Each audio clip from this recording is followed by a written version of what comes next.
This man here, Corné Groeneveld, I didn't know an awful lot about him. He got to the last 16 of the Dutch Open last year, which obviously is an incredible achievement in and of itself. Hoping to be at the Dutch Open myself next year with Alex Moss of the Weekly Dartscast, who I know is in the chat, enjoying the action here from Budapest.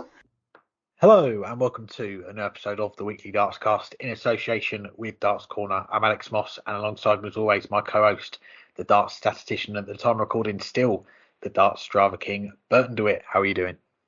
Well, I almost lost my crown. I couldn't go for my early week run this week because I had a shoulder and neck injury, but I came on strong second half of the week to make sure that, like Mike De Decker, I finished first. How are you, Alex?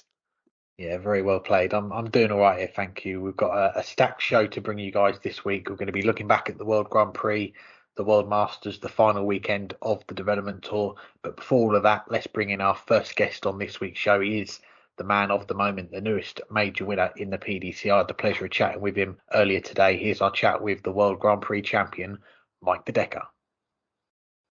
I'm pleased to say we're joined by the newly crowned World Grand Prix champion, Mike De Decker. Thanks for the time, Mike. How are you doing? Really good. Well, we're talking still less than 24 hours after you won your first major title at the World Grand Prix last night. You said on Sky you had no words. Is it still sinking in what you've achieved? Yeah, it's still sinking in. I'm kind of in disbelief what I did last week. But yeah, like I've said a million times already, I'm over the moon. Won my first major title after like 2 months of picking my first senior title up on the Pro Tour. So I've been ecstatic. And I remember when we spoke to you just after you won that first senior title, you said you had a pot noodle and some grapes and then you went straight to bed. What were the celebrations like last night? Well, I got in a car and I had a drive of 2 hours, well, a trip of 2 hours to Wigan. And then just went to bed, tried to get some sleep, but my best friend was staying with me and he was snoring, so there wasn't much sleep in for me. So hopefully I'll get some sleep tonight. Yeah, I'm sure you'll have a good night's sleep tonight. Well, let's look back at last week because obviously it's a landmark win in your darts career. At the start of the tournament, the sponsors there had you at 100 to 1. I think there was 200 to 1 in places as well. When you walked into the arena on that Tuesday for your first round, what were your expectations for the tournament? Well, I just wanted to get through my first game. It's never nice losing first round. And it was a tough game because it's a short format, the first rounds, and Damon was the highest non-seeded player as well, and we were both brilliant on starting doubles, and I was lucky in that game that Damon missed the one dart at 8-8 to win, but it only went better from there. Yeah, it certainly did. You mentioned Damon had his match starts to beat you, but after that, to beat Gary Anderson 3-0, James Wade 3-0 as well, not to lose a set to either of them, both established names in darts. As you're ticking off these wins, when do you start to believe the title could be on? Well, I wasn't really thinking about the title at all. I just wanted to perform and show that I can play on stage as well. I was thinking about the title when I was 4-1 up against Luke. Then it started to, like, well, I'm close now. Yeah. Like, only 2 more sets. But then Luke went kind of on a rampage for the next 3 sets. But yeah, I got it over the line, and it's a brilliant feeling. We'll come on to that final in a moment because it was such a great game to watch for us last night. But the semi-final, you and Dimitri van den Berg, an all-Belgian clash. I know you said before there was a lot of interest back home for people to watch that game. So just give us an idea of what the interest was like back home for that one.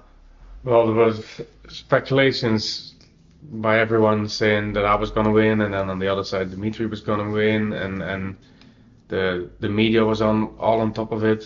So yeah, the interest was really big, and in my eyes, Dimitri on stage will always be the favorite. Maybe not anymore now, but in that game he was always going to be the favorite. But I think the moment and being the first semi-final of a major with 2 Belgians in it, the whole thing kind of got to him, because he was, well, maybe cruel to say, but horrendous at starting doubles. and I took advantage of it. Yeah, you certainly did, and I know we've spoke to you and Dimitri as well before about Belgian darts. It's growing all the time. A young player that we saw at the weekend, 13 years old, Lex Parshouse, winning the World Masters boys. He's qualified for the Lakeside. You're smiling. I'm guessing you've come across this young man already. Yeah, there's a shop in Belgium that sponsors me, and I usually go there like 2 days a week to have a little practice. And Lex was there. And he was playing on a Scolia board, and every 2-3 throws I was hearing the Scolia going 180, and I was thinking, Jesus.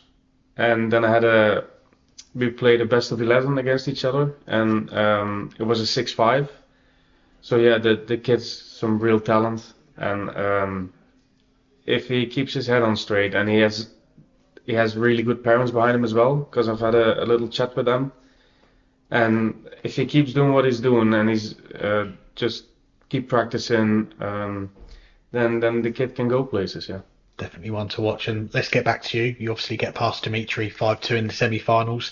What was it like waking up on that Sunday morning, going, I'm playing in a major final tonight? Well, I was more relaxed for the final than I was to play Dimitri.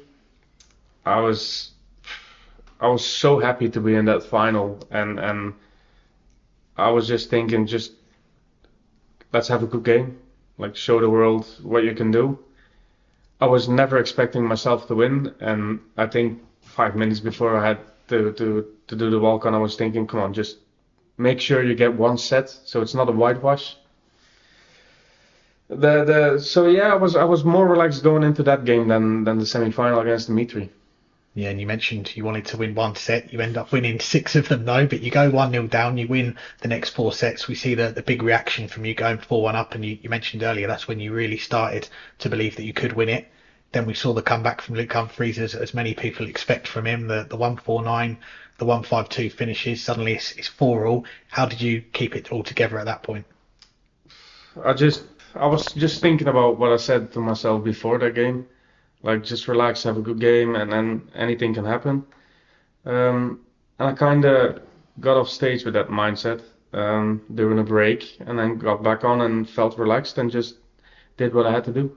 Yeah, you definitely did. You take the next 2 sets, you win it 6-4, and we could see straight after the match is done, the emotions. You go down to see your supporters in the crowd. There's a few tears as well. Just talk to me about their moments, because I'm sure you've dreamt of them many times before. It's something you can't describe. It's such an amazing feeling, especially with my best friend being there, my manager. I'm still lost for words for what really happened though. Yes, a special moment, and the World Grand Prix is such a unique tournament as well with the double start. You only made your debut in it last year, so have you got any other previous experience doing the double start at all? No, not really. No.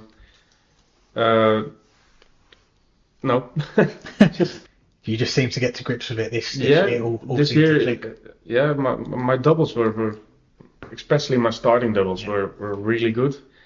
And my double 16, it was first or second dart most of the time. So yeah, then it's easy to play double in, double out. Yeah, it definitely is. And I know you've said before you're not one for the limelight, but now you are a major champion. You're going to have a lot more eyes on you, more media commitment. So are you ready for that, or do you feel like the last week you've had all those media interviews already that you are going to get used to it?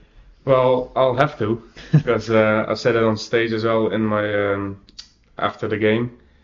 I'm loving the feeling of winning, so I hope I can continue winning, and then I'll have to continue doing interviews. So yeah, we shall see. Well, the tour is relentless. You're straight to Wigan for 2 more Players' Championships over the next couple of days. Then you've got the Euro Tour in Prague. I know that's an important event to try and get to the European Championship. Do you like that you're straight back in the thick of it, or would you have liked to have a few days off? A few days off would have been nice, but yeah, that's the season. Yeah. So we're not going to complain, and we're going to give it our best again.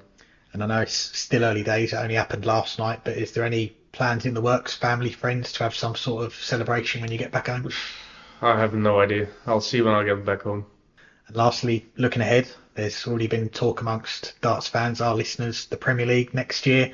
Is that something you've got your eye on, or is it just focus on what's to come? I said it yesterday as well. I think it's, for me, a bit early to already be in the Premier League. I've just started to get used to the stage and the interviews and all the media things. But if the PDC decides that I have to be in the Premier League, I will definitely 100% say yes. But if it's not, then I don't mind really. Mike, it's a pleasure to sit down and chat with you so soon after last night. Congratulations on the win, and we wish you all the best for the rest of the year. Thank you. Thanks again to Mike for joining us. Now looking back at the World Grand Prix, and we're going to kick things off with our question of the week, sponsored by Condor Darts, and it's a question that a lot of people have been discussing in the last 24 hours since he won his first major title at the World Grand Prix, and that is, will Mike De Decker be in the 2025 Premier League? What do you reckon? Oh, I mean, if he plays like he did this past week, the answer actually could become yes. Because before I even get to answer the question, let's talk about the week. He was the best player from start to finish. Other than his semifinal against Dimitri Vandenberg, he was absolutely incredible in every match. And he didn't need to be incredible against Dimitri Vandenberg. Timmy hit a couple big shots to stay somewhat in the match early days. But coming into that match, Mike De Decker was clearly the player in better form. And nothing that Dimitri Vandenberg showed earlier in the week, other than maybe his first round against Luke Woodhouse or in that match, really put De Decker under any enormous or even moderate pressure. So Mike De Decker coasted to the win in that match. We'll throw that one aside. In the other 3 matches heading into the final, he'd been the best player, I think, in the tournament, consistently playing well. He survived a match start against Damon Hedda, and he didn't lose a set the rest of the way. He won a bunch of last legs against Gary Anderson, and he was the better player in those 5th and deciding legs of sets against Gary Anderson. And in the end, finished 8 points ahead in the averages in a match that I don't think Gary Anderson played as poorly as the stats showed. Gary realized he was beat in the final couple legs and struggled to get in, came relatively close to getting whitewashed in one leg, and just wasn't the player in the 3rd set. But the first 2 sets, he was playing well, and Mike De Decker punished him for the odd bad visit in the 5th legs. And against James Wade, again in those last legs of sets, Mike De Decker played better. And that was what put Wade into the quarterfinals to begin with. Against Gezi in those first couple sets, he hit the right shots at the right time in those to get over the line in that match. But De Decker just did it right back against the 2-time former champion. And then, of course, in the final, going 4-1 up, having a dart that was a very well thrown dart that just didn't go in to win the first set, survived a couple darts, actually a trio of darts from Luke Humphries in the seconds that could have been 2-0 down, but then just raced into a 4-1 lead.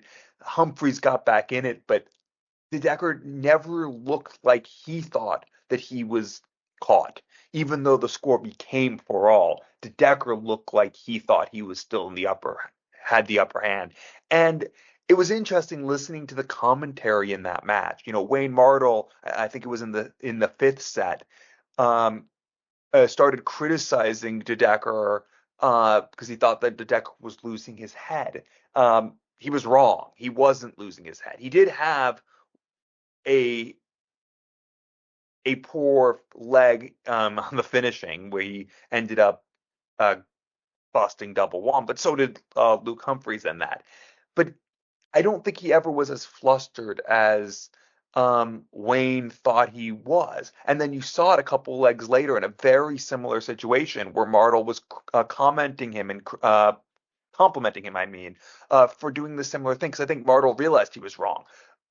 He stepped back. He took more time, not because he was nervous, but because he recognized the how big a moment it was, and he wanted to make sure he was ready, like his compatriot Dimitri Vandenberg would do. And Mardle corrected himself the second time he did it. I don't think Mike De Decker ever was nervous or not up to the moment the entire tournament. He looked like a champion from the first match, even when he was facing that match start against Damon Hedda. And in the end, he was the champion.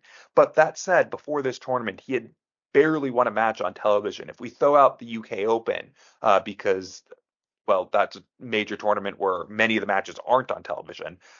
He'd only won 4 matches in majors before this in his career from 17 attempts, 4 wins, 13 defeats. That's not a great record. And okay, he won his first title earlier this year in Milton Keynes in Players Championship 16, but since then he hasn't gotten past the last 16 in any of the subsequent 10 events. He hasn't advanced the final day of the last 6 Euro Tours, even though he's been in 4 of them. There wasn't much to show that this was coming in, at least in his immediate form. He's going to have to duplicate it at some point if he's going to be in the Premier League. Even another final might not be enough. He probably needs to win one of the Grand Slam, the Players' Championship finals, the European Championship if he's there, or the World Championships. And final, the World Championships will get him in, but he's going to have to either do that or win one of the others to make sure he's there. So the answer is probably no. But if he plays like he did in Leicester, then the answer can become yes, because he was the best player in a tournament with the 32 best players in the world. And if he can do that once, then obviously he can do it again. And therefore, obviously, he can be in the Premier League. But again, I'm not going to expect it to happen until it does. Yeah, I think that's a fair assessment, and we've got to say we are recording this week's show on a Monday evening, so the tournament is less than 24 hours old from finishing. The poll only just went out this morning, but as of recording, 34% of our listeners going with yes, Mike De Decker will be in the Premier League next year, 66%, so 2/3 the majority going with no, agreeing with you, Burton, and a few of our listeners getting in touch with their thoughts. Carl Fletcher saying, I voted no, think he'll be overlooked like Ross Smith was when he won the European Championship, but I'd like to see him, as I would have with Ross. Having said that, a strong end of year or good run at the Worlds could get him selected. James has said if it was the 10-man format, 100% he'd be in. And Vincent van Genechten saying if Mike had jumped into the top 16 to 20, maybe, but as of now, he's not big enough yet for the PDC, I think, although he would put on a show. And I think all of our listeners there, they make some great points here on this question. Vincent mentioning the rankings there. This title for Mike De Decker is taking him into the world's top 32 for the first time. He's up to number 25. And we have seen players lower ranked get into the Premier League. It doesn't happen very often, but Luke Littler this year, he started the Premier League at number 31 in the world. Chris Dobie last year when he won the Masters, he was at number 21. Glenn Durrant at number 22 in 2020. And Rain van Barneveld, his last Premier League year, he was at 28th in the rankings. And okay, those last 2 examples, the Premier League field was bigger back then. It was 9 or 10 players. Nowadays, we only have the 8 players selected. So it does make it more difficult to force your way in. But I think right now, if you were picking an 8-player Premier League for 2025, I think Mike De Decker's included. He's obviously made a lot of big steps forward in a very short period of time. You mentioned there about his record on TV, not won an awful amount of games in his career so far, and look what he's done in the last 7 days. He'd never been beyond the last 32 of a major event, and he's gone to his last 16, his first quarter-final, first semi-final, first final and first title, all in the space of less than 7 days. But he thoroughly deserved the title. I think he showed a maturity to his game, a composure that went above and beyond the experience that he's got on the big stage. And that's going to count for a lot when we get to the conversation for who gets in the Premier League. And you just heard from Mike there a few moments ago. I asked him the question about the Premier League. I know he's going to be asked it a few more times over the next few months. I wasn't going to probe too much on it, but it's something that could potentially come his way next year. And it's not a done deal for the real deal yet. He knows that. He knows that if he goes and has an early exit at the Grand Slam, the Players' Championship finals, and probably most importantly, the World Championships, then he may well get overlooked. So he's got to try and keep this run going. If he can do that, maybe get to a quarter-final in Wolverhampton or at Ali Pali, pick up another big-name scalp or 2 along the way, I think that might just be enough to get him in that Premier League next year. Now, 3 weeks ago, our question of the week, sponsored by Condor Darts, was who right now, or 3 weeks ago, did you make to be the favorite to win the 2025 PDC World Darts Championship? Even though Luke Humphries fell short in the final, he was, of course, your pick as who was the favorite. I went with the other Luke. So do you still have Luke Humphries as your favorite? And then you can ask me whether I'm changing my mind after this World Grand Prix. Well, it's got to be Mike De Decker now, hasn't it, after last week? No. In all seriousness, though, he is, I think, the eighth favourite now to win the World Championship with the title sponsors for the World Championship, Paddy Power. But as far as the favourite, yeah, I'm sticking with my guns here. And I see no reason, really, from what we've seen over the last 7 days in Leicester to change my mind on that yet. To make another final for Luke Humphries, that's 6 consecutive TV ranking finals, something that only Michael Van Gerwen and Phil Taylor have done before in the PDC. It's another remarkable feat for him, and the final result in this particular final, okay, it didn't go his way, but even when he was behind and things weren't going his way, we saw once again just how much of a fighting champion Luke Humphries is. 4-1 down in sets to Mike De Decker, 2-0 down in that 6th set, staring down the barrel of a 5-1 deficit, and De Decker then would have been throwing first in that 7th set to round out a 6-1 win. But what does Humphries do? Pulls out those 2 show-stopping finishes in back-to-back legs, both times. De Decker well placed to close out the set. I think he was on 41 and 66, and Humphries takes out the 149, the 152, and then kicks off the decider of that next leg with a 152 and goes on to win the set. And we saw after that him get it back to 8-all. Again, a very tense moment at the end of that 8th set, busting the 67. De Decker throwing the 180 to leave 46, piling the pressure on, but Humphries again holding himself together in that key moment, taking out the 67. Second time of asking, 1 dart at the double 16 to make it 4-all. And at that point, you're probably starting to think there's only one winner from here, but every credit to De Decker for those last 2 sets getting the job done in his first major final. But one of my question marks really around Luke Humphries at this time of the year, this crunch period of the season, is how will he fare as a reigning champion and going back to these events to try and regain the titles that he's won 12 months ago. And the World Grand Prix, that was his first experience of that, and just came up short in the end in the final. Could have ended at the first hurdle. Let's not forget the game against Stephen Bunting on the opening night. Bunting missing a match start to whitewash Humphries 2-0, 3-0, 3-0 in sets on that first round. And had that happened, we might be having a different conversation right now. But again, the battling qualities of Luke Humphries, that is why he's a world champion, a multi-time major winner. Found a way to win that game, dug in when he was not at his best, and when he is at his best, well, just ask Ryan Joyce. Saturday night we saw Humphries produce that clinic against him in the semi-finals. He lost just 3 legs, won it 5-0 in sets, ton average in the double start. One of the performances of the year, and had he saved that performance for 24 hours later, we'd probably be starting this show talking about Luke Humphries instead as the 2-time World Grand Prix champion. He, as I say, just come up short in the final, but for me, he's still making these deep runs in the biggest events on the calendar, and that's why he is still the player to beat at Ali Pali this year. Well, again, before I answer the question, I'm going to talk a little about the player. You mentioned that 6th set, and I think it bears repeating. The 149 and 152 outs to level that set. But you also mentioned what I think was the biggest shot of them all, and that was the 152 in the decider. Because it would have been, the way that match was going, it would have been very typical for Luke to either not get in or get in last dart or possibly get in with a 52 score. And then you see Mike Decker come back with a 146 or 108 in, and the entire leg already would be the darts belonging to Mike De Decker from that first visit. And that had been the problem for Luke Humphries and so many of his darts on throw or legs on throw up until that point. So to get in with that 152 right off of the 152 checkout shows the champion he is, shows why he's the world number 1 and world champion. And it shows why even in or under the most immense pressure in what for all intents and purposes was a must-win leg and a must-win set, to be able to do that right off of the adrenaline of a set, in essence, a match-saving checkout the previous leg, was, I think, the most impressive thing, even more than the 67 checkout in the end after he had busted that with the treble 18-second dart. But should he be the world championship favorite right now? Or should I stick with Luke Littler? It's a tough question. And I did say, it was very close between the two. The big difference was Luke Littler had won about a third of his tournaments up to that point. I think he'd fallen one event shy of a third at the point that we asked that question.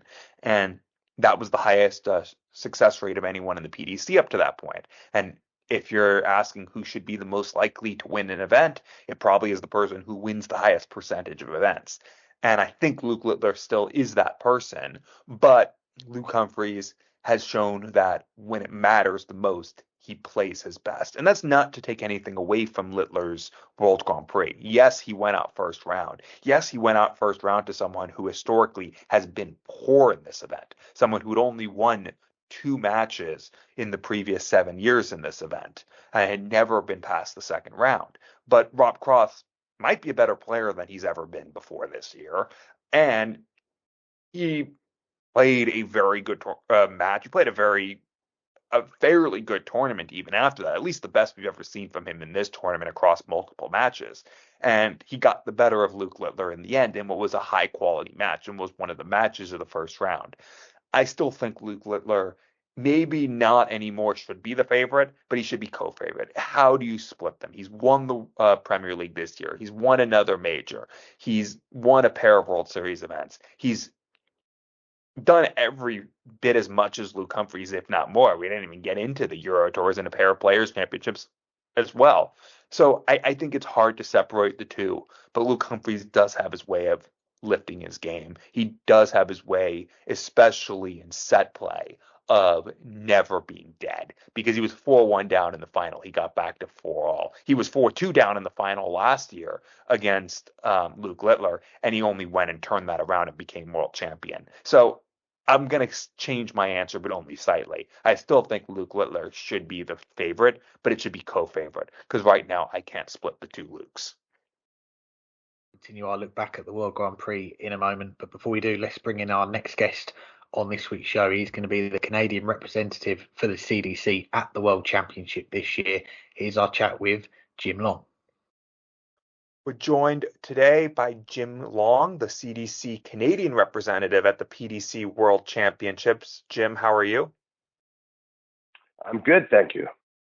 And thanks for agreeing to speak with us. We're talking now just a couple weeks after the CDC Tour finished for season 2024, and you secured one of the 3 spots at the Alexandra Palace at the end of the year. How does it feel to be heading back to the Palace for the second time?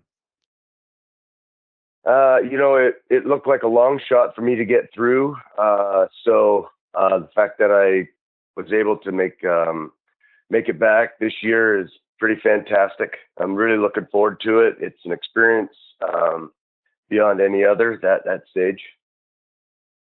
Of course, you mentioned, that the experience on that stage is unlike any other. It'll be, as I said, your second appearance. Let's touch, though, quickly on that first appearance 6 years ago, or actually 7 years ago now, 2018, by the time this year's tournament rolls along. How much have you been itching to get back up there after that debut?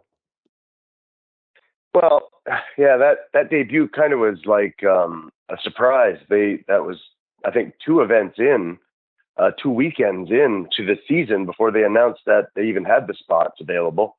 And I was just playing the CDC just because it's great competition and I just enjoyed it.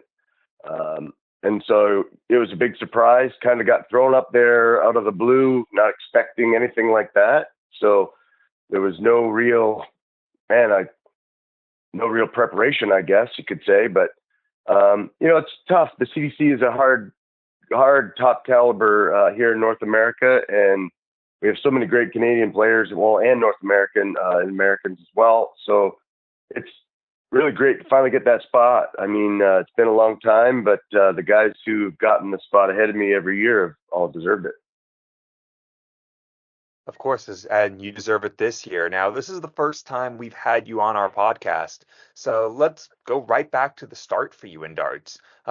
We heard that you were 19 when you first got into the game. How did you discover it? It's funny, actually. I had been working straight afternoons at a job out of high school, and so I didn't get down to the local tavern much on the weekends, and so then or during the week, and that's when they were playing darts one night when I went down there. I expected everybody to be playing pool, and I got down there, and it was they had a blind draw, and they needed one more guy, and I was the only one playing pool, so I said, okay, I had to borrow some darts. The local tavern owner, Ron Lamb, he he had to go and buy me my first set of darts. I gave him money. He picked them up for me. I didn't even pick which ones I wanted or nothing. And then my best friend in darts ever since. Him and I, we've been hitting tournaments like for 35 years. Like, it's crazy. We're still on the same dart team together in London. So you mentioned that blind draw event. How'd you do in it? My partner and I, we won. Yeah, we won the blind draw that night. His name was Ron Reed. He was from Dutton, another little town not far from where we were playing. And yeah, it was pretty funny. Now, Alex was listening to your interview on the CDC Shooting the Bull podcast. And you talked about the chance to play the PDC pros when they came over to play in your area. Around when was that, and how did you find that experience testing yourself against the best players from across the pond? Oh, that was incredible. I mean, yeah, they came right to London, Ontario here. It was 2000, I'd say 2009, 10, 11 in there. Yeah, right up until 11, I think. And, I've gotten opportunities to play. I played John Henderson, Colin Lloyd, just so many of the guys that came over back in them days. Andy Jenkins back then, so it was a great experience. And I think I made it to the top 16. Bob Sneed beat Kevin Painter, who is the pro on our board. And then I ended up winning our board and losing to Andy Jenkins in the top 16. But it's a great experience and a lot of fun seeing the guys. I think it was Des Priestley won the event here, so it was very cool. So you mentioned Jenks. We'll mention your nickname, which isn't Jenks, but the Gentleman. Where did that nickname come from? Oh, I don't know. I just be friendly to a few people, I guess, and that's what they call you. I don't know. I always find that you just be friendly to everyone. You know what I mean? Like, the guys coming up are people too. They want to know the game, and I always have time for everyone. And I just think it's important to promote the game that way. So yeah, I don't know. It's I don't know. It could be a cooler nickname, I guess. Also on that CDC Shooting the Bull podcast, you said you had a bucket list of all the events you wanted to play in. When did you make the plunge and decide the time was right to travel more and enter more events around North America and to try to get some of those bucket list events crossed off?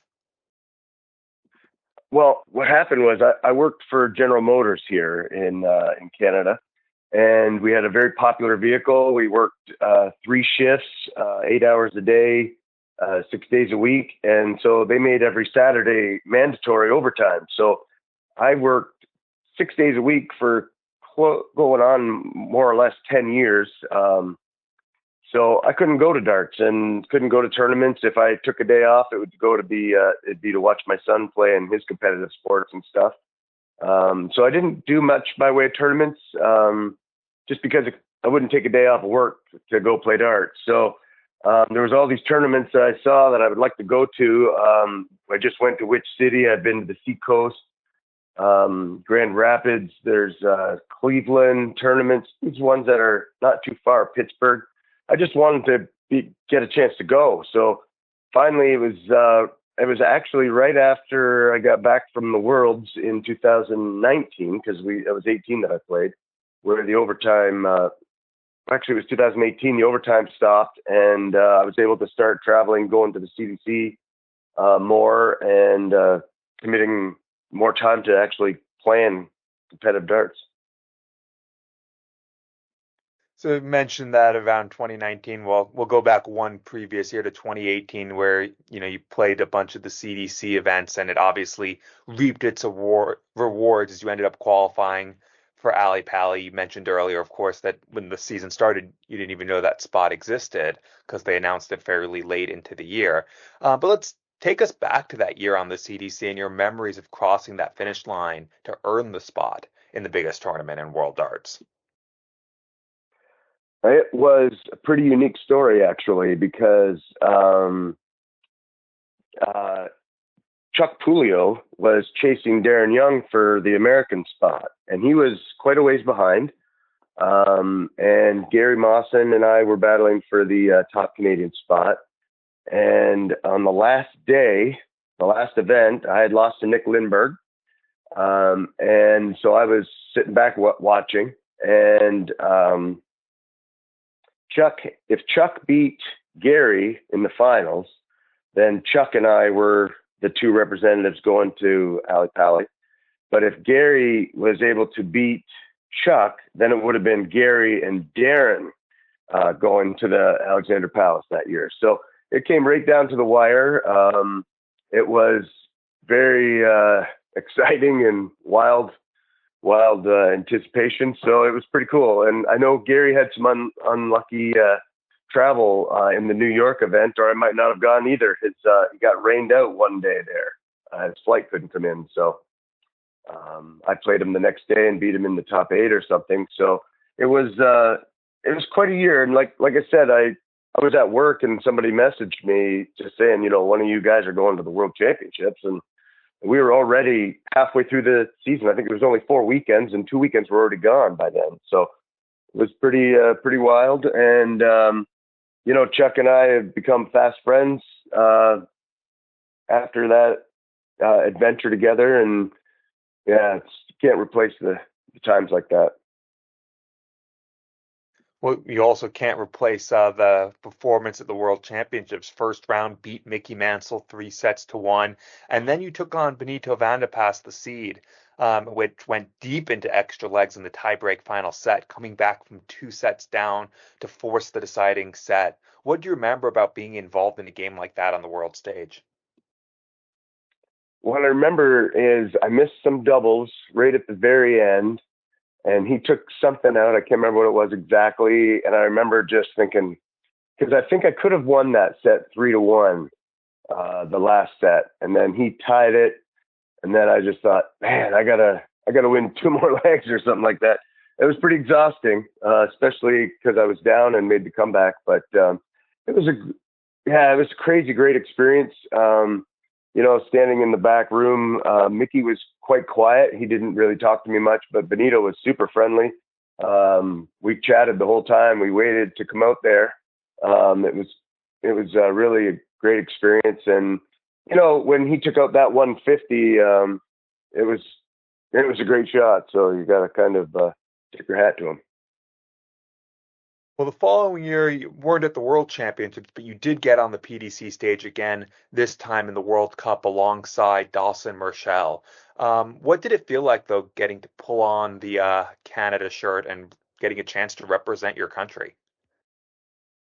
That was incredible, honestly. And it was a very different experience from the Worlds because the World Championships, the only guys that you see them days that you play are the guys who are playing that day. But at the World Cup of Darts, it's all the top guys are all in the same room warming up, and they're all there. And, I'll be honest, they're so friendly, like that.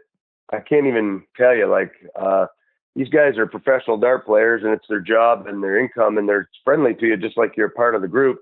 And, being representing Canada, I didn't feel any pressure from that at all. I just take it as an experience. Dawson and I got along great right from the get-go, and it was a great experience. Like probably the best experience I've had when you do something with someone else. It's a little bit more. I wouldn't say fun exactly, but you have someone else to celebrate with, And when you win something as a singles player, it's not quite the same. So that was a great experience, and Dawson and I had a very good run. I did not expect us to beat Australia, so I missed my flight home on the Sunday when I was supposed to be flying home. I had to play against the Netherlands, so I had to get a new flight for the Monday, and we had our National Dart Championships in Saskatchewan on the Monday, so I had quite a turnaround flight and everything there. So just a great experience and great memories. Well, you anticipated some of my follow-up questions. You mentioned the run, beating Italy 97 average in round one, and then dumped out, as you mentioned, Australia in round two in one of the big upsets of the tournament to get to the quarterfinals, which was on the finals day. How were you feeling, though, when you walked back into the venue, knowing on the final day, knowing you were there on the final day in the quarterfinals of the World Cup? Yeah, again, like it's just such a great experience, and I don't ever anticipate like that kind of thing happening. So I just, I just take it all in every time I'm there and appreciate the opportunity. It was a pretty amazing experience to be back on stage on that second day with the finals day, which was, and honestly, Dawson upset Michael Van Gerwen, and I missed the 100 finish to go the distance with Jermaine Watermena, and otherwise we could have been got into the semifinals. So it was pretty amazing. Of course, after that, though, you continued to compete regularly in the CDC and made it to some of the stage events as well, like the North American Championship, the Cross Border Challenge, the Continental Cup. What's it been like playing in those events and playing against the very best players in North America? The CDC is doing such amazing stuff there here. I mean, we have so many opportunities to play not just PDC stuff, but our own stage games, and even the streaming boards at the CDC are a great feel to a game that it's not a stage, but it's still a great feel. So they're doing such a great job. And there's so many great players in North America and so many that aren't coming just because of travel reasons, or it would be even better. But it's just an amazing experience. And the fact that we get to play in Madison Square Gardens and venues in Jersey City and just everywhere. It's just been incredible. Well, you mentioned Madison Square Gardens. That's where I'm going to ask you about next. We have to mention last year's U.S. Darts Masters, where you drew the world number one and reigning world champion Michael Smith, and you only went and beat him at MSG. What did that win mean for you at the time? I don't know that it means much. It's just a great memory, you know what I mean? And it's a great thing that happened for me. I think it was one of the points where I realized I had to stop kind of playing around with the crowd a little bit, I guess you'd say.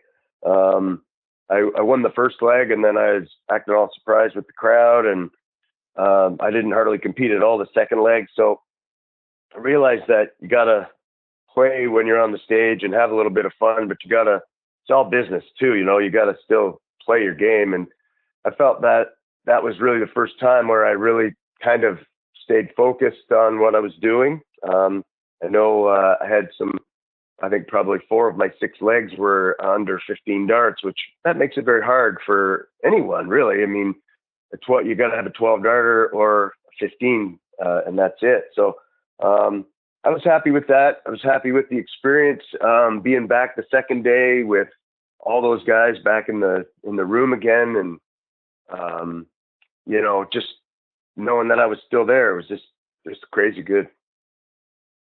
You mentioned earlier, how difficult it is to juggle work with playing darts, and obviously was more difficult when you had the mandatory overtime on Saturdays. But how do you find it juggling the two together, especially now as you're getting more busy with darts as the CDC adds more weekends to the calendar and obviously qualifying for some events in other parts of the world? Well, I have good news about that. I did my time at General Motors. I worked 30 years there, and I retired with my full pension at 52 years old. So I retired in July of 2020. So all I do now is practice darts and travel for darts, and I'm retired. So I don't have a job anymore, which is making things a lot easier. I will say that I think this year I will be in England 7 times, 7 months of the year. And I go to Budapest on Sunday this week for the World Masters. So I will have flown across the pond 8 times this year. I go back in January for Q school, so I'm starting off already heading back there. And it's getting a little exhausting. I feel bad for like Jeff Smith and Matt Campbell and John Part when he was doing it. How often you got to travel over there? It's exhausting, even though I don't have a job. I just come home and just like to relax and take care of the house and stuff. But it is exhausting. And then, man, I make a mistake. I think, well, I still want to go to this American tournament. And then I get like maybe one weekend off a month, and of not playing darts. And I don't know. I guess it's a great problem to have. Well, we'll talk about one of those problems. You mentioned 7 times you've been overseas this year. One of those was for the World Seniors Championship at the beginning of the year after winning through the qualifiers. Alex actually tipped you heading into that as one of the players to watch in that event. I can't recall who I had on my list, but you ended up going all the way to the semifinals. What do you remember about that weekend? Well, I remember I drew Dave Cameron first, which was very disheartening for me. Dave is a great guy and a friend of mine, and I planned on, sitting in the crowd and cheering him on. But truth is, I made a lot of friends on the senior tour. All the guys are great there too, and there wouldn't have been an easy guy to play, an easy person to play. They're all great people. So I would have loved to have had a chance to play Phil Taylor. But yeah, we had a great run there. John Henderson was just that next little bit more. He didn't miss any doubles. He didn't give me second chances. I don't think in any of the legs, and it was a good run. I wasn't taking it too hard that I lost in the semis. I was glad I got that far. Paul Hogan was obviously a hard challenge, and I got to play Wolfie, which was probably one of my better experiences too. Is just at the break, me and Wolfie just sitting in the back shooting the breeze between sets, and that was just such a great experience.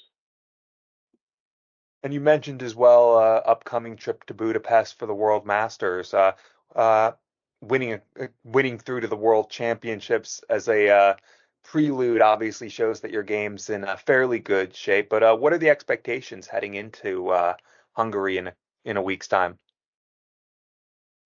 You know what? I don't really have expectations.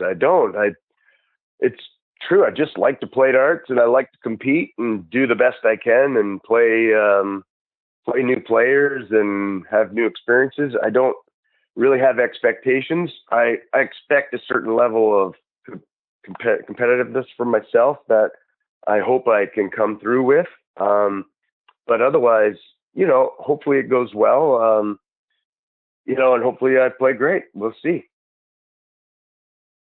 And lastly, beyond this year, you said that Q School is on the cards as well. And I think you said to the CDC podcast that you might play the Challenge Tour if you didn't win a tour card. Is that still the plan for 2025? And what's giving you the push to give it a go at this time in your life? Well, the biggest reason I want to go to Q School is I play the Modus Super Series. And a lot of those guys are from the Challenge Tour, and man, we all get along so good, and I have a great time, and they're such good dart players. And I thought, well, I'm going to go to Q School, and if I don't get my card, I will thoroughly enjoy playing the Challenge Tour. That's really what it comes down to. Again, I don't know how many Challenge Tour events there are. I don't know if I'd be able to make them all, just because it's a lot of travel. And it's expensive and stuff, but I just have to weigh my game out there and see what my options are.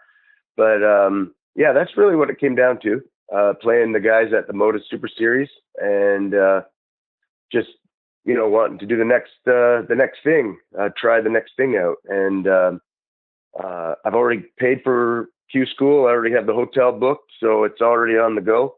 And we'll see from there what happens. I'm hoping to get if I don't get a tour card, I'd hope to play a couple more Modus. I go back to Modus in November again this year. I'm glad for doing that. I had to give up my spot in Group A at Champions Week because we had a CDC weekend prior to the Champions Week, and I couldn't skip it. And that paid off for me by actually getting a spot at the World Championship. So busy schedule, busy time for sure. And I guess relatedly, since you mentioned what would happen if you don't win a tour card, if you give any thoughts to if you do win a tour card, obviously that's significantly more travel with all the Players' Championships and potentially Euro Tours on the calendar. Yeah, something I really haven't thought about the European championships. I always just thought, wow, there's 30 Pro Tour events, but yeah, I kind of forgot about the Europeans. So, yeah, I'll get to everyone I can get to. My wife Rhonda, she comes with me on every trip. We make a holiday of it. We go sightseeing and go places we've never been when I'm not playing darts. When we went to the seniors in January this year, we went to Scotland for 4 days, and then we toured another spot in England for 4 days between weekend events. So that's going to be what it is. It's going to be holiday mixed in with professional darts. I would love to get my tour card to try it just for a couple years, and these guys are all professionals. There's so many that are that anyone can win. They're such good players. So it's just an exciting idea to get a chance to do it. Well, Jim, thank you so much. Best of luck in Budapest and in London and all the other tournaments. Thank you very much. I appreciate you guys giving me a call, and all the best. Thanks again to Jim for joining us. Now continuing our look back at the World Grand Prix last week, and we've spoken about the two finalists, the winner Mike De Decker and the runner-up Luke Humphries. But what about the 30 other players that had an attempt at winning the double start tournament in Leicester? Who else caught the eye? Oh, you changed the question on me because you just said who else caught the eye on our spreadsheet. Now you said of the players, because I was actually going to mention PDC referee Charlie Korstefin, not just getting to referee the final after a very good week for him, but also deciding to run 200 miles this month to really steal away my title as the Darts Strava King. He was already halfway there on the 12th of October. So maybe he should go for 300 miles as part of a charity challenge for the Prostate United challenge for Prostate Cancer UK. So I think we have to give a shout out to the PDC's youngest referee. And that's not to mention that I think he had a very good tournament. That's why he refereed the final. But of the players, first round aside, it's slim pickings. And in the end, we had a great final. And in a way, and you can say that redeemed the tournament to some extent. The semifinal between Luke Humphries and Ryan Joyce, it might have been one-sided. It might have been over pretty early on, but it was at least a very high-quality match. Luke Humphries, one of the better performances we've ever seen on that stage, and Ryan Joyce, one of the better performances in a 5-0 whitewashing, at least, that we've ever seen in the event. Not often that a match is over and a player has been beaten 5-0 and is fairly happy with how he played the match. That's how good Luke Humphries was. But most of the matches after the first round really weren't that good. Quarterfinals was one of the worst nights of darts I've ever seen. I don't know what more to say. It was just a low quality night. Most of the second round matches, the Ryan Joyce Nathan Aspinall match, that was a good watch. The Luke Humphries, Ricardo Pacheco match, that was a good watch. But there were some real duds in this tournament, especially in the bottom half of the draw. And that, again, not to take anything away from Mike De Decker. He pounced through that bottom half, but it was definitely made a lot simpler by the fact that most of the better players didn't play well, and those that did play well only really played well for one match before they faded into oblivion. It was one of the more disappointing tournaments overall that I can remember. I think James Wade played fairly fine over the course of the tournament. Ryan Joyce, who I already mentioned. Ross Smith, a great first round, a great first set of his second round, but then he went the way of the rest of the tournament and just wasn't there anymore. So what caught my eye? Referee, sure, and that's about it, because unfortunately, this was just not the best tournament. And based on everything we've seen this year, that was surprising. Yeah, I think you're spot on there. And first of all, shout out to Charlie for the great work he's doing there. And I've got to start with Ryan Joyce, a player that I mentioned earlier, and you mentioned there, he was on the wrong end of a towel in from Luke Humphries in the semi-finals, but even in defeat, averaging close to 95, there wasn't much he was doing wrong. He just ran into the world's best player at close to the peak of his powers. But take away that semi-final result, I think it was a great week for Ryan Joyce. He opened the show on Monday night against Josh Rock, first time back in the Grand Prix since 2020, goes and beats him 2-0. And for me, the most impressive results came in the following two rounds to knock off Rob Cross and Nathan Aspinall, two Premier League players, in deciding sets. And I must admit, I missed both of these games live, but I was kept well updated with the Aspinall game in the second round. It sounded like a thriller. Joyce busting his score on 76. I think he was going for a big 20 to leave 36, hitting the treble 20, and then later going for a big 20 to leave tops and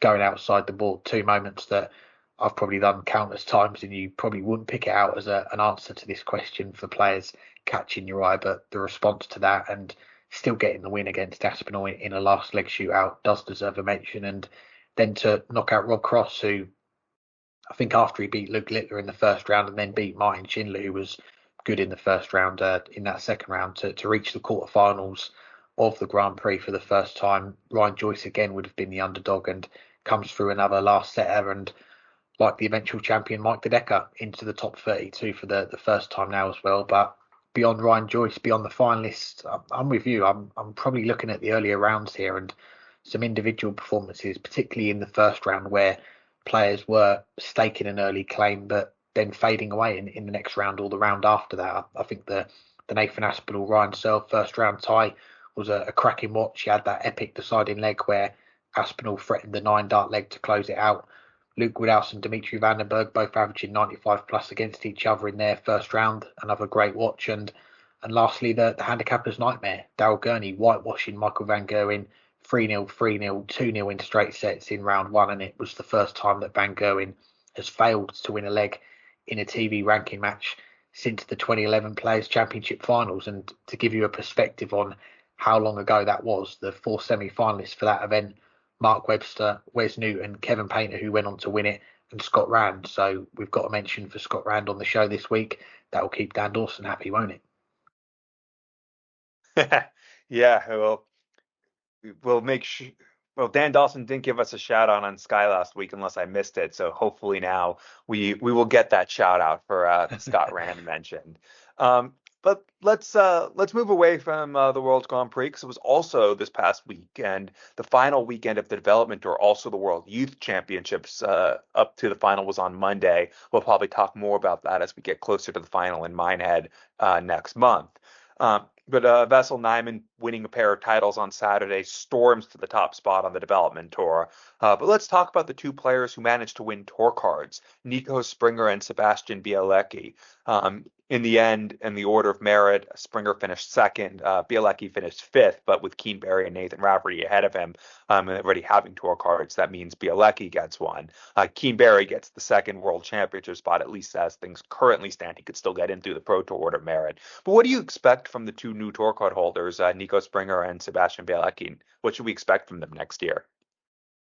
Well, just quickly a word on that PDC World Youth Championship, which you mentioned, played down to the final earlier today when we're recording. The field moved up from 96 to 128 players, and we saw Gian Van Veen, the top seed. He's going to go up against Jurien van der Velde in Minehead at the end of November. So for the first time, we are guaranteed a Dutch winner of the PDC's Premier Youth event. But as you say, we'll touch on that nearer the time. But back to the development tour, and as we expected after the previous weekend when he won almost everything, Wessel Nyman, he did end up securing that top spot and the Grand Slam. So it was all eyes on the World Championship spots and the tour card race, which we'll focus on here. And I think for both players that are going to take those two tour cards on offer from the development tour, I'd say they're two players that I could see being on the tour one day, as we've seen them progress over the years. Nico Springer and Sebastian Bielecki, two very talented young players who I think can both make their mark on the Pro Tour next year. Nico,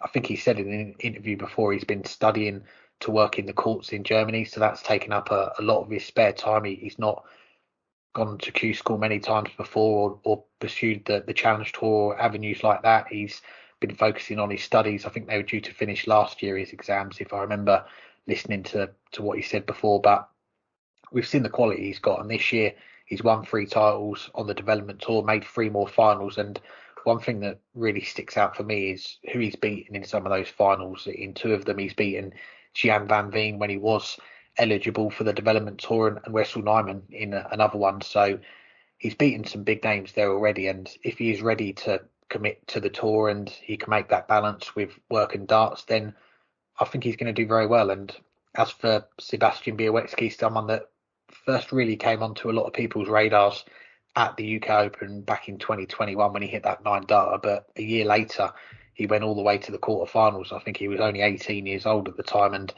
I remember him having a dart at double 15 for a 150 in that decider in the quarterfinals with Willie O'Connor, which would have took him even further into the semi-finals that year. And back then we were talking a lot about him as a player that would get onto the tour one day and would do some serious damage. Well, here we are 2.5 years later, and he's now finally going to get that opportunity to go on the tour for the first time. And again, a young player, lots of potential, that the quality we've seen it in the various systems available outside of the Pro Tour. And obviously this is going to be a big step up for any player going from playing on the Challenge Tour, Development Tour, the Modus Super Series, but to go on to that Pro Tour. But I think for Sebastian and Nico, both players, that they are capable of making that top 64 before their tour cards run out. So yeah, for both of them, I'm looking forward to seeing how they get on.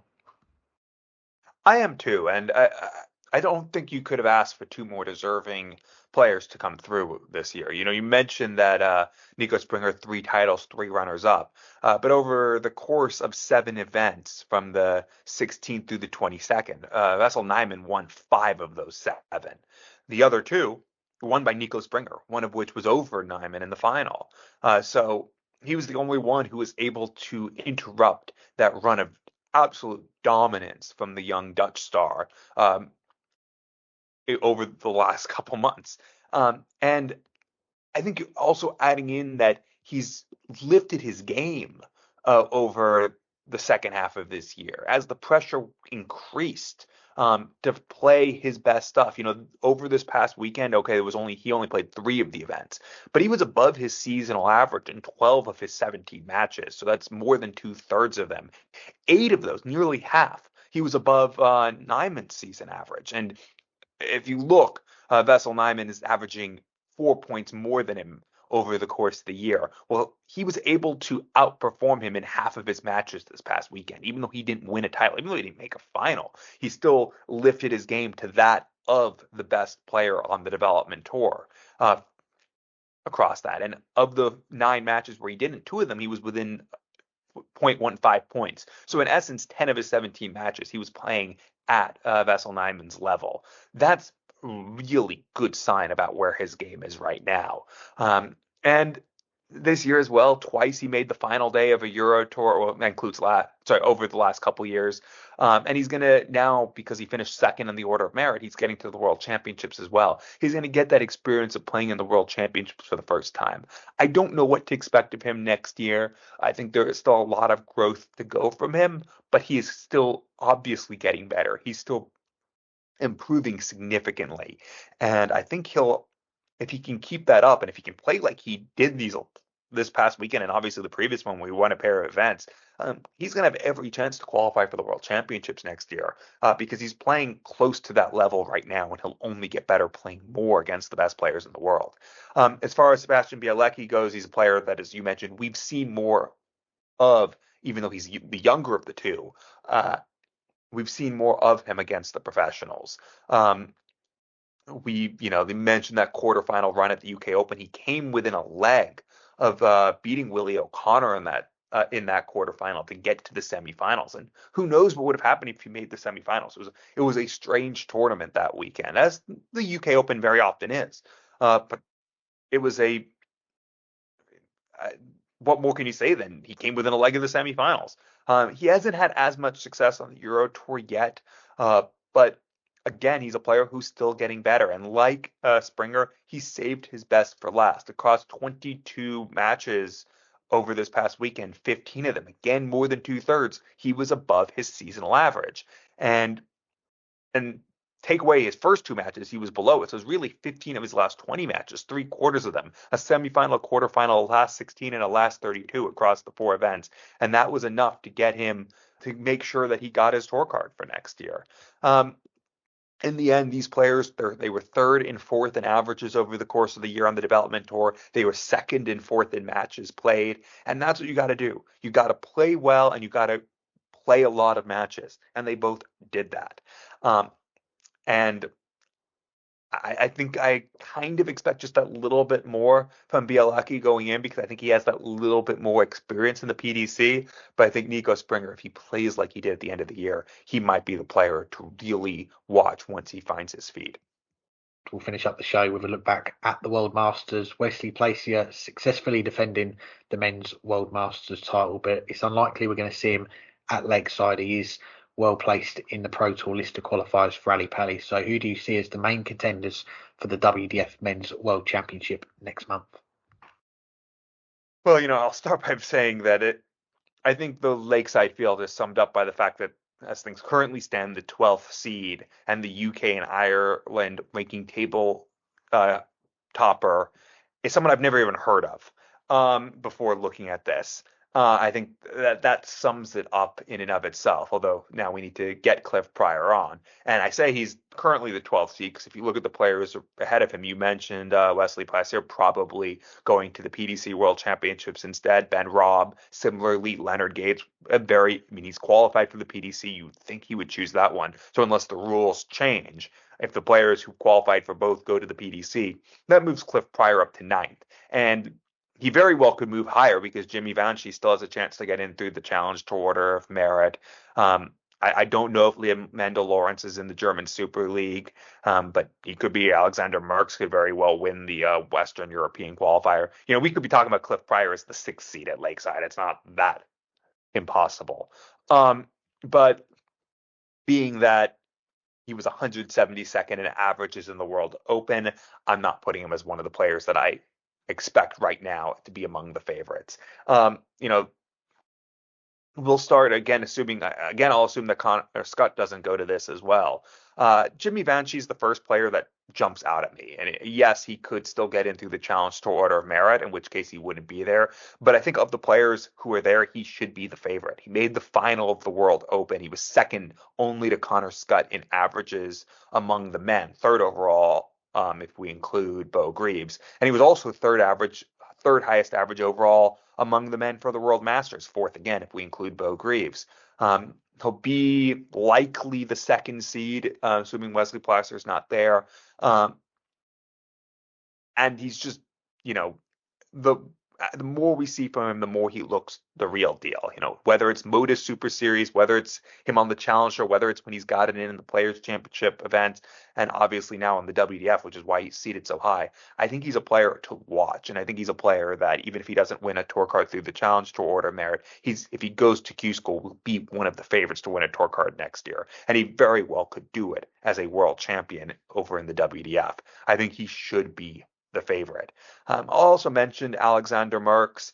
He was 5th in averages among the men for the World Masters. He was fairly consistent throughout the tournament. I think that's the more impressive thing or more important thing, because you'll see at this level, there's players, yes, they can average 98 one match, but then they're averaging 78 the next. Alexander Merckx had 11 points between his highest and lowest average. He had a consistency that most of the players didn't have. I think that also has to make him among the favorites. Lung Kai Fan, if he plays it as well, he's currently one of the seeds. We've seen him in the PDC World Championship as well.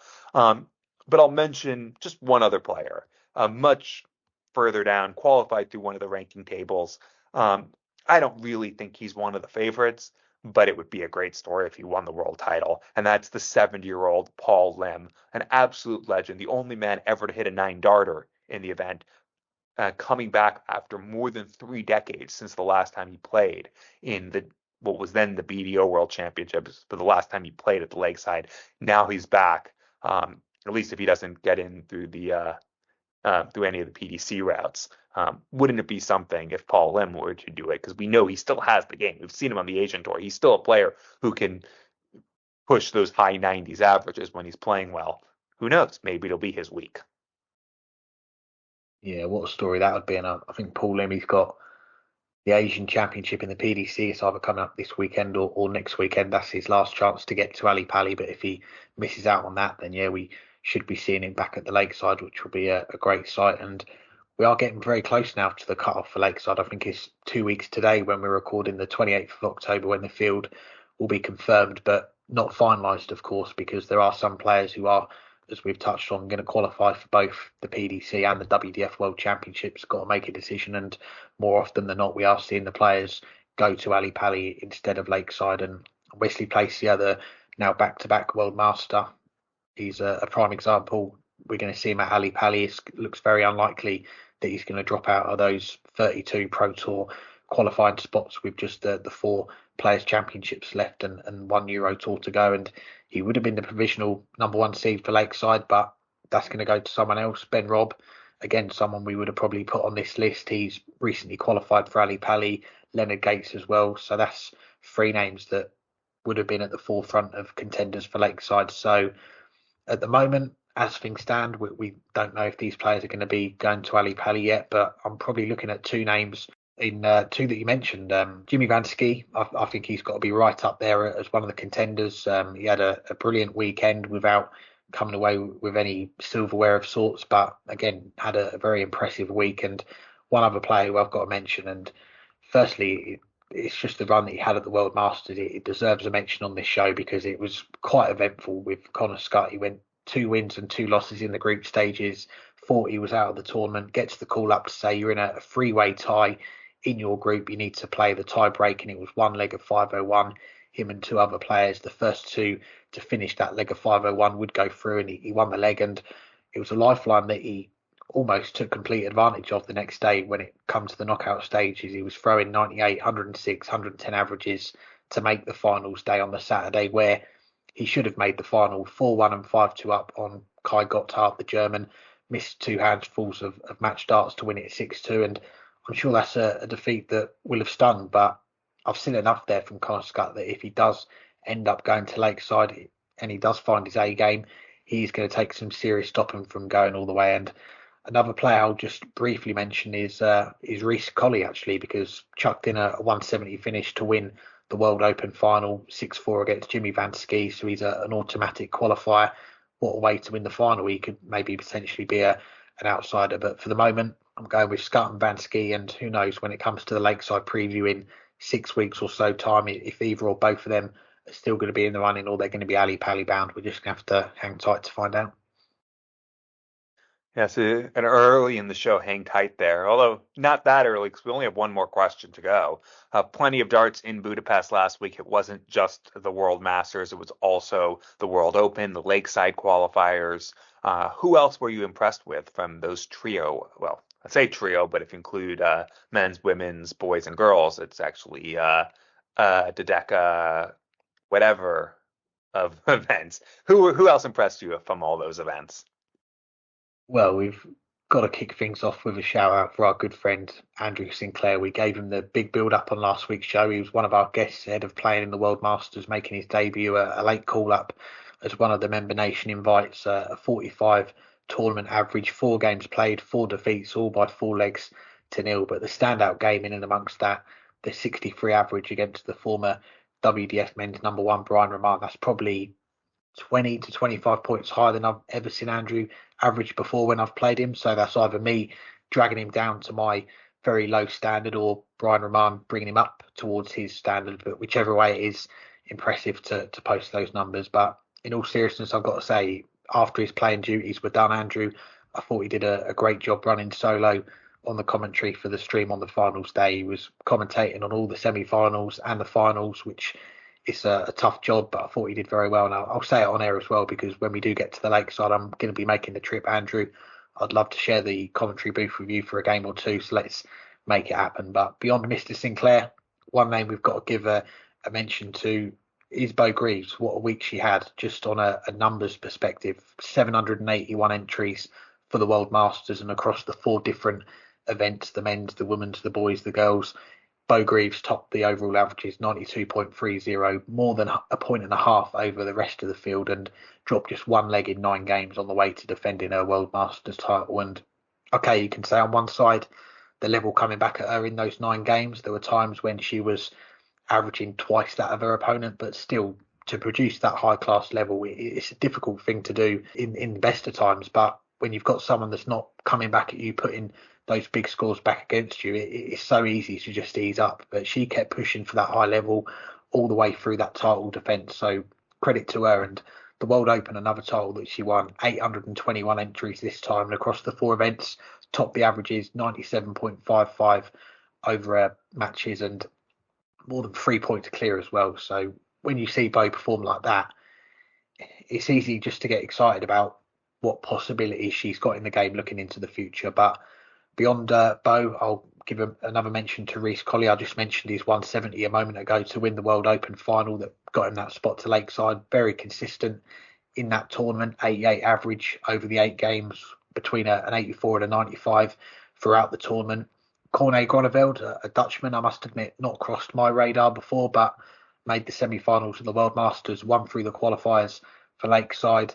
Kai Gotthard also making the final of the World Masters. The German, I thought he posted some very good numbers throughout his run, beat some of the top names in the field. And one more name, and I think he's a name that we are going to remember, and that is Lex Passhaus, the young Belgian, 13 years old, won the World Masters boys on Saturday, had a couple of 90 averages, an 88 average in the final. And you heard Mike De Decker speak highly of him at the top of the show. He knows who he is, and I'm sure over the years to come, a lot more darts fans are going to find out all about him too. I feel like I accidentally shared my screen with you because you read off pretty much my list. Yeah, I'll start with where you left off, though, in the boys event with Lex Passhaus. Made the final of the World Open in the boys, won the World Masters. He had 389 plus averages en route to the final of the World Open. He had 388 plus averages en route to the winning the World Masters, and the 74th highest average overall in the World Masters of anyone of any age. Also, of course, won through to the Lakeside semifinals for the youth. A really, really good weekend for him, only losing 1 match across 3 events, and that being a final. Over the girls, Aurora Fascisato also had a fairly good weekend, was I think the best player in the World Championship qualifiers, and she'll be in the World Final. You mentioned Bo Greaves, highest average in both events. Look at her run in the World Open. Not just did she end up finishing more than 3 points ahead of anyone else in averages, men or women, boy or girl, in the World Open, but she did it averaging 92.5, 95.5, 107, 79 against the Norwegian Rakne David in her 1 match that she fell off, 98.5, 113, and basically 103 in the final. And that 113 against the Japanese player Kazuzo Iwo, she was averaging actually 125 until the final leg. She had a bad final leg, but went 11, 12, 13, 17 to average 113.43 in that match. Not much that Bo Greaves does will surprise me, but I think even that caught me a little bit off guard for just how dominant it was. And across the tournament, she dropped just 1 leg. Across the World Masters, she dropped just 2 legs. So 3 legs that she dropped in winning 2 titles across the weekend. That's as good as we've ever seen from Bo Greaves. And we've seen some phenomenal stuff from her. Ryan O'Sullivan made a pair of finals. I think that's worth mentioning. And you mentioned the other player I had. I actually originally was going to talk about him for the last question because I think he deserves to be in the category, in that list of players who is in the talk for the favorite at Lakeside next month. And that's the player who won through the qualifier, Corn Groneveld. But I think, what we saw from him, I think makes him a live bet in the World Championships in December. He was 18th in averages in the World Masters, and he was doing even better than that before running out of steam in the quarterfinals and semifinals, where his performance clearly dropped a bit. He was, more top 10 in averages up until then in the event, and then he won through the qualifiers the next day. A very good weekend for a player we don't know anything about, and if he's able to duplicate that at the Lakeside, he's not just there to make up numbers, he's there to win the title. Anything else for this week? Well, as always, we have a few thank yous before we go. Thank you to our guests for joining us, to Mike, Sean, and Jim for their time. Thank you to our sponsors for their continued support, to Darts Corner, Condor Darts, and Quiff. Without them, we couldn't do this. So do go and check them out. Links in the description. Thanks to everyone for listening. We'll be back sometime next week. We'll be looking back at the last Euro Tour of the year in Prague coming up this weekend. Looking ahead to the European Championships next week. The events are coming thick and fast, just how we like it. And we'll try and get some guests on over the coming weeks. We've mentioned a few during the show that we'll have to try and get on. Cliff Pryor, Cornet Groeneveld, two players that we don't know too much about. Let's try and find out some more about them. So we'll try and get them on. But before then, no time to hang tight. The only thing to do right now is to enjoy the darts. Because that's what High Octane October is all about. So as you just heard Alex say, we'll have plenty to recap when we're back with you next week, and plenty to look ahead to as well as we move towards the European Championships and all of the great events that finish up the year. So yeah, I'm not going to say the words. I'm just going to say enjoy the darts.